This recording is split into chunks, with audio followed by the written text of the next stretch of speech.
నమస్తే మిత్రులారా, నేను మీ Srinivas Chauhan advocate. Quash petition versus discharge petition అంటే ఏంటి, వాటి మధ్య తేడాలేంటి? క్వాష్ పిటిషన్ అంటే మనం ఏ నేరంలో పాల్గొనకపోయినా పోలీసులు ఏదైనా ఒక నేరంలో మనం పాల్గొన్నట్లు మన మీద ఎఫ్ఐఆర్ నమోదు చేసి మనల్ని అక్యూజ్డ్గా చేర్చితే ఆ నేరానికి మనకు సంబంధం లేదని, ఆ ఎఫ్ఐఆర్లో నుంచి నా పేరు తొలగించమని లేదా ఆ ఛార్జ్ షీట్ను రద్దుపరచమని మనము హైకోర్టులో వేసుకునే ఒక పిటిషన్ని క్వాష్ పిటిషన్ అని పిలుస్తుంటాము. ఈ క్వాష్ పిటిషన్ అనేది హైకోర్టులో మాత్రమే ఫైల్ చేయాలి. A1, A2, A3, A4 ఇలా ఎంతమంది ఉన్నా క్వాష్ పిటిషన్ అందరూ కలిసి వేసుకోవచ్చు, ఎవరికి వారుగా వేసుకోవచ్చు.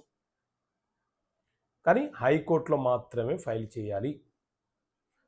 క్వాష్ వేసినంత మాత్రాన పేరు తొలగించబడుతుందా అంటే మన దగ్గర ఉన్న బలమైన కారణాలను మనం చూపించగలిగితేనే న్యాయస్థానము మన పేరుని ఎఫ్ఐఆర్లో ఛార్జ్ షీట్లో నుంచి తీసివేయడానికి అవకాశం ఉంటుంది. ఇది క్వాష్.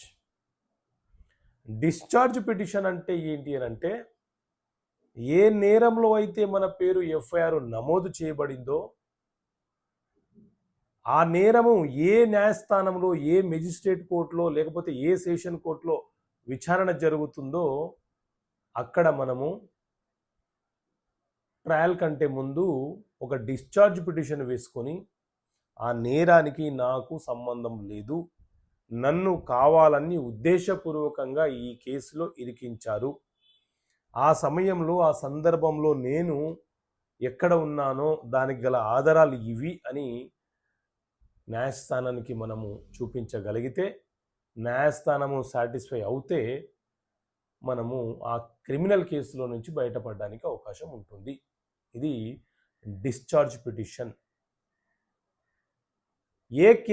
ఏ కోర్టులో అయితే కేసు విచారణ జరుగుతుందో అక్కడ మాత్రమే డిశ్చార్జ్ పిటిషన్ ఫైల్ చేయాలి. ఓకే మిత్రులారా, థ్యాంక్ యూ. జై హింద్.